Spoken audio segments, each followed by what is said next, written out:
আসসালামু আলাইকুম রহমতুল্লাহি অবরকাতুহ। সম্মানিত দর্শক, বাংলাদেশের আলোচিত বিনোদন ব্যক্তিত্ব বা টিকটকার বা ইউটিউবার বা ফেসবুকার অথবা সিনেমার নায়ক যা কিছুই বলেন না কেন, হিরো আলম যে নামটি এটা টেকনাফ থেকে তেঁতুলিয়া পর্যন্ত মশহুর হয়ে গিয়েছে। শেখ হাসিনার জমানাতে তিনি বাংলাদেশের টম ক্রুজ ছিলেন, কিংবা বাংলাদেশের দিলীপ কুমারের মতো প্রভাবশালী ছিলেন। গুগলে যদি বাংলাদেশের শ্রেষ্ঠ নায়ক, ব্র্যান্ড অ্যাম্বাসেডর, যেমন ভারতের শাহরুখ খান, কিংবা ধরুন হলিউডের টম ক্রুজ, এরকম জনি ডেপ, তাদের নাম যেভাবে আসে, একইভাবে এই গুগলে সার্চ করলে বাংলাদেশে রাজ্জাক, তারপরে আলমগীর, ওনাদের নামের পরিবর্তে দেখা গেল যে ইদানিংকালে হিরো আলমের নাম নাকি এসে যায় বলে অনেকে অভিযোগ করেছেন। এবং এটা নিয়ে যারা নেটিজেন বলা হয়, তাদের ক্ষোভের কোনো সীমা ছিল না। এটা কি ধরনের কথা? এবং এই কারণে আওয়ামী লীগ জমানাতে হিরো আলমের উপর অনেক জুলুম হয়েছে, অত্যাচার হয়েছে, নিগ্রহ হয়েছে। কিন্তু বাস্তবতা হলো যে আমাদের সমাজের যে এলিট শ্রেণী, যাদেরকে অনেকে বুদ্ধি বেশ্যা বলেন, তারা সুকৌশলে শেখ হাসিনাকে অপদস্থ করার জন্য, তার রাজনীতিকে প্রশ্নবদ্ধ করার জন্য, এবং তার যে জমানা, শেখ হাসিনার যে জমানা, সেই জমানায় কি তৈরি হয়, শিল্প কী, সাহিত্য কী, চলচ্চিত্র কী, এটাকে খুব সুকৌশলে বিশ্বের যে চিন্তা চেতনা বা বাংলাদেশের যে বুদ্ধিভিত্তিক শ্রেণী, তাদের মস্তিষ্কে একটা চপেটাঘাত করার জন্য ওই যে বুদ্ধিবেশ্যা যারা আছেন, তারা যাদেরকে প্রমোট করেছেন, সেই প্রমোটের মধ্যে অনেকগুলো নাম আসবে। এর মধ্যে জনাব হিরো আলম অন্যতম। তো সেই হিরো আলম তিনি জীবনের সব চেষ্টা করেছেন। নায়ক হওয়ার চেষ্টা করেছেন, গায়ক হওয়ার চেষ্টা করেছেন, নৃত্যশিল্পী হওয়ার চেষ্টা করেছেন, আরও অনেক কিছু। এবং সে গান যেন তেন গান না, আরবি, উর্দু, রবীন্দ্রসঙ্গীত, এবং তিনিই বোধহয় পৃথিবীর মধ্যে একমাত্র ব্যক্তি যাকে গান গাওয়ার জন্য বকাঝকা করা হয়েছে। আমরা ছোটকালে একটা সিনেমার গান শুনতাম, বাবা বলে গেল আর কোনোদিন গান করো না। গান যদি পৃথিবীতে নাই থাকতো, সারেগামা পাদানিসা কি করে হতো। অসাধারণ সুন্দর একটি গান।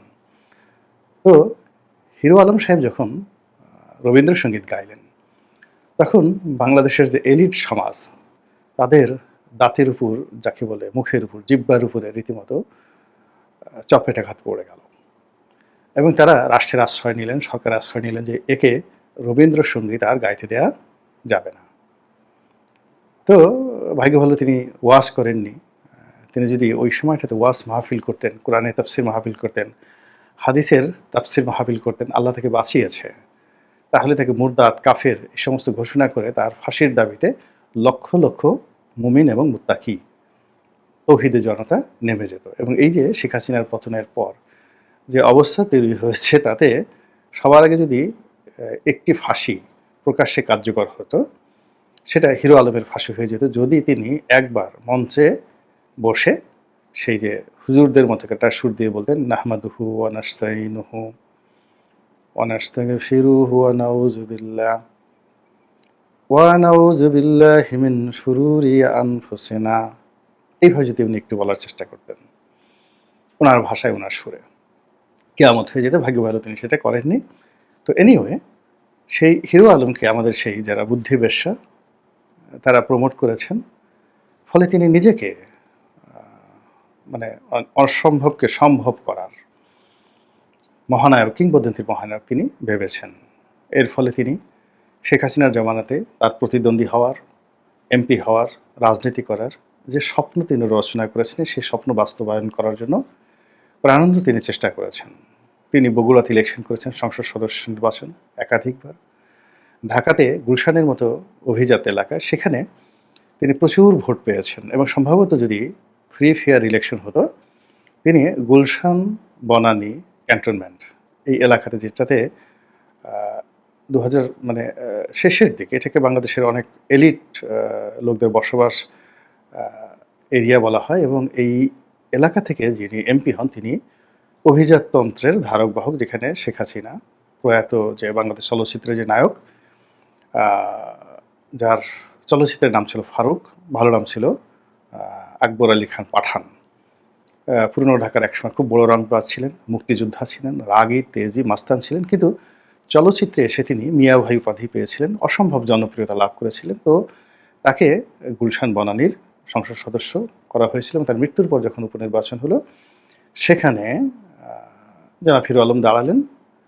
মূলত সরকারি প্রার্থী মোহাম্মদ আরাফাত, সজীব ওয়াজেদ জয়ের ঘনিষ্ঠ বন্ধু, তাকে অপমান করার জন্য, তাকে উচিত শিক্ষা দেওয়ার জন্য এবং আওয়ামী লীগকে নাস্তানাবুদ করার জন্য ওই এলাকার বিএনপি, জামাত থেকে শুরু করে আরও অনেকে দল বেঁধে সুকৌশলে জনাব হিরো আলমের পক্ষে তারা নেমে গেলেন।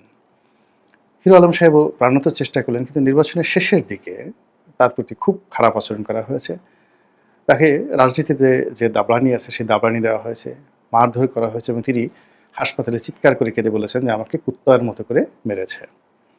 এরপর যা হোক অনেকদিন তিনি চুপচাপ ছিলেন এবং তিনি পরবর্তীতে বলেছেন যে তিনি আর বিয়ে করবেন না, আর কখনো রাজনীতি করবেন না। এই ধরনের কথাবার্তা তিনি বলেছেন। এবং ইদানিং তার আয় রোজগারও ভালো না। এর কারণ হলো তার যে ফেসবুক পেজ বা ইউটিউব চ্যানেলগুলো ছিল, এগুলো যারা হ্যাকার তারা বিভিন্নভাবে হ্যাক করে ফেলেছে। এর কারণ হলো ওই যে বললাম যে তার উপস্থিতি অনেকে সেটা পছন্দ করতে পারেনি। তো সেই হিরো আলম আবার ঘুরে দাঁড়িয়েছেন। মধ্যে তিনি বিষ খেয়েছিলেন তার স্ত্রীর প্রতি অভিমান করে। তো সেই স্ত্রী আবার তাকে আদর যত্ন করে তাকে সে বগুড়া থেকে নিয়ে এসেছে। অবাক করা ঘটনা। এরকম ঘটে না সাধারণত। তিনি ১ম স্ত্রীর কাছে ছিলেন। তার ২য় স্ত্রী বা ৩য় স্ত্রী যার প্রতি তার অভিমান ছিল, এটা নিয়ে অনেক ঘটনা ঘটেছে। এরপরে তিনি সেই স্ত্রীর আদর যত্নে ঘুরে দাঁড়িয়েছেন। ঘুরে দাঁড়ানোর পরে ইদানিং সেই যে আমাদের মিডিয়া, সোশ্যাল মিডিয়া এবং মূলধারার গণমাধ্যম এবং ইলেকট্রনিক এবং প্রিন্ট মাধ্যম তাকে আবার সেই রাজনীতির ময়দানে ঠেলে দিয়েছে। তিনি এবার আর যেন-তেন নির্বাচন করবেন না। তিনি এবার একেবারে সরাসরি ঢাকা দক্ষিণ সিটির মেয়র পদে নির্বাচন করবেন ঘোষণা দিয়েছেন এবং বিএনপি নেতা, বিএনপির তারুণ্যের প্রতীক এবং বিএনপির পাওয়ার হাউজের অন্যতম বাতিঘর জনাব এরশাদ সাদেক হোসেন খোকা, বীর মুক্তিযোদ্ধা, তার সন্তান। এবং এই যে বিএনপির পাওয়ার হাউস, মানে তারুণ্যকে কেন্দ্র করে যে স্বপ্ন দেখে বিএনপি, সেই স্বপ্নের সবচেয়ে মহানায়ক এই মুহূর্তে বাংলাদেশে জনাব এরশাদ তারেক রহমান সাহেবের খুবই ঘনিষ্ঠজন, পরিবারের আপনজন। তারপর বিএনপির মধ্যে সবচেয়ে আদরণীয় মাই বয়, এরকম একটা ইমেজ। এবং তার যে দুর্বার গতি, সেই দুর্বার গতিটি তিনি আগামীতে যে মেয়র নির্বাচন হবে দক্ষিণ সিটি কর্পোরেশনে, সেখানে তিনি প্রদর্শন করবেন এবং সেখানে বাংলাদেশের বিএনপির যে শক্তি রয়েছে সেই শক্তির বিমূর্ত প্রতীক হিসেবে সমস্ত দৃষ্টি জনাব এরশাদের উপর থাকবে।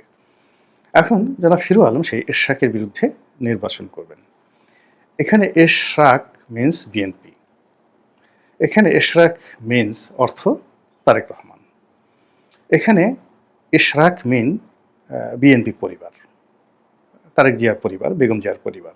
ঠিক ওইরকমই তাদের মধ্যে একটা অ্যাডাপশন এবং ওইরকম একটা সম্পর্ক। তো সেই এশরাককে যদি এই ঢাকা শহরে প্রতিযোগিতা করতে হয়, তার সঙ্গে যদি প্রতিদ্বন্দ্বিতা করতে হয়, তাহলে ওইরকম যোগ্য প্রার্থী লাগবে।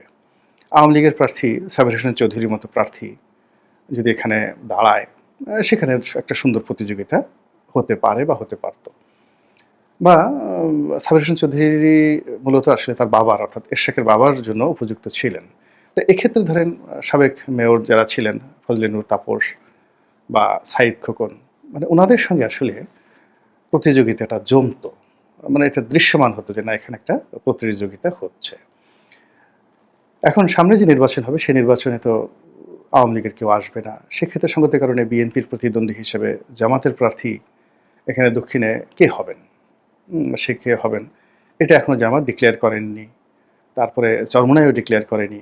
অন্য কোনো যারা রাজনৈতিক দল আছে এনসিপি, তারাও ডিক্লেয়ার করেননি। এনসিপি হয়তো এখানে ইচ্ছা করলে তাদের যে কোনো প্রার্থী দিতে পারে। তাদের মধ্যে নাসির উদ্দিন পাটোয়ারি আছে, অনেকে আছে। কিন্তু তাদেরকে লাইমলাইটে না এনে এখানে এরশাদ ভার্সেস মানে হিরো আলমকে লাইমলাইটে আনা হয়েছে। এই ছবি যতবার পত্রিকায় আসছে ততবারই এরশাদের উপর একটা মানসিক চাপ তৈরি হচ্ছে। যেভাবে অতীতে মোহাম্মদ আরাফাতের উপর চাপ তৈরি হয়েছিল, এবং শেষের দিকে দেখা গেল যে হিরো আলম সাহেবের কথাবার্তায় মোহাম্মদ আরাফাত তিনি ধৈর্য রাখতে পারেননি, এবং ২-৩ দফাতে তাকে মানে আরাফাত সাহেবের যারা লোকজন আছে হিরো আলমকে লাঞ্ছিত করেছেন, অপমানিত করেছেন এবং তার উপর শারীরিক নির্যাতন চালিয়েছেন। এবং এখানেও হিরো আলম যতবার বলছেন ততই এরশাদ সাহেবের উপর একটা মানসিক চাপ আসছে, তারেক রহমান সাহেবের উপর একটা প্রচ্ছন্ন চাপ আসছে, একটা বিব্রতকর। মানে এখানে এরশাদকে কোনো কিছু করা মানেই বিএনপি এবং তারেক রহমান সাহেব জিয়া পরিবার কে হিরো আলমের মুখোমুখি করে দেওয়া, যে কাজটি মূলত এই এলিট সোসাইটি, তথাকথিত এলিট সোসাইটি, তারা বুদ্ধিবৃত্তিকভাবে শেখ হাসিনার বিরুদ্ধে দাঁড়িয়ে দিয়েছে, মানে দাঁড় করিয়ে দিয়েছিল। এবং তখন যদি তারা সুযোগ থাকতো, হিরো আলম সাহেবকে তারা জয়ের কাউন্টার বা পুতুলের কাউন্টার হিসেবে তারা দাঁড় করিয়ে দিত, যে কাজটি এখন আবার তারা শুরু করেছে জিয়া পরিবারের বিরুদ্ধে, তারেক রহমানের বিরুদ্ধে, বিএনপির বিরুদ্ধে। ইট মিনস যে কি হচ্ছে, আপনারা সব কথা বলা যাবে না, বলা উচিত হবে না, কিন্তু এই যে আমাদের যে বুদ্ধি বেশ্যা যারা আছেন, তাদের আকার ইঙ্গিত, অঙ্গভঙ্গি, তাদের চিন্তা, যেটা হয়তো ১০ বছর পরে বাস্তবায়ন হবে, কিন্তু ১০ বছর আগের থেকে তারা যে সকল কর্মকাণ্ড করে, তার মধ্যে আপনি বুঝতে পারবেন যে দেশ কোথায় যাচ্ছে। ডক্টর মোহাম্মদ ইউনূস ক্ষমতায় আসবেন বা আগামীতে রাষ্ট্র ক্ষমতা আসতে পারেন, এই কথা আমি, আমার মতো ক্ষুদ্র মানুষ, আমি সেই ২০১৪ সনে বহুবার বলেছি, টেলিভিশনে বলেছি, লিখেছি, এমনকি তৎকালীন প্রধানমন্ত্রী শেখ হাসিনাকেও পার্সোনালি বলেছি। এর কারণ হলো তার পিছনে এরকম বুদ্ধিবৃত্তিক একটা কাজ হচ্ছিল, এনজিওরা কাজ করছিল, এবং সেই গত ১০ বছরের প্ল্যান্টেশনে এই অবস্থা হয়ে যায়।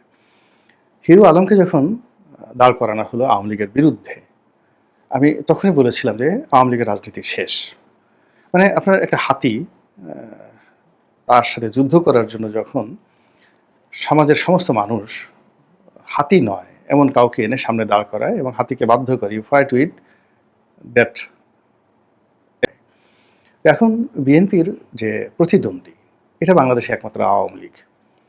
তো তাদের এই যে একটা ইগো, এই ইগোর কারণে তারা রাজনীতিতে অন্যান্য ছোট রাজনৈতিক দলদেরকে একেবারেই তারা পাত্তা দিচ্ছিল না।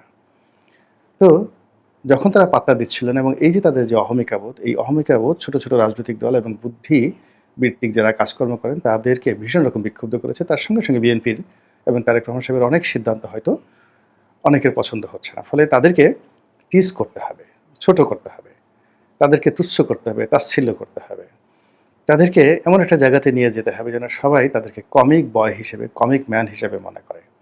এই যে কাউকে নিয়ে কার্টুন আঁকা, কাউকে নিয়ে ব্যঙ্গ করা, এটা কিন্তু কোনো অবস্থাতেই ভালো নয়।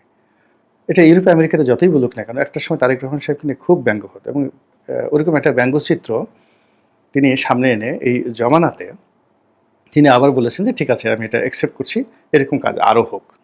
আই ডু নট সাপোর্ট ইট, আমি এটা সাপোর্ট করি না, এটা হওয়া উচিত নয়, সম্মানিত মানুষকে নিয়ে কখনোই এরকম ব্যঙ্গচিত্র আঁকা উচিত নয়। আবার যদি কাউকে নিয়ে ব্যঙ্গচিত্র আঁকা হয়, ধরে নিতে হবে তার ক্যারিয়ার পরিপূর্ণভাবে শেষ। যাদেরকে অতীতে এই কাজগুলো করা হয়েছে তারা কিন্তু কেউ কখনো রাজনীতিতে দাঁড়াতে পারেনি। এনিওয়ে, তো সেই ক্ষেত্রে এখন বিএনপি, তারেক জিয়া, বিএনপি পরিবার, তারেক জিয়ার পরিবার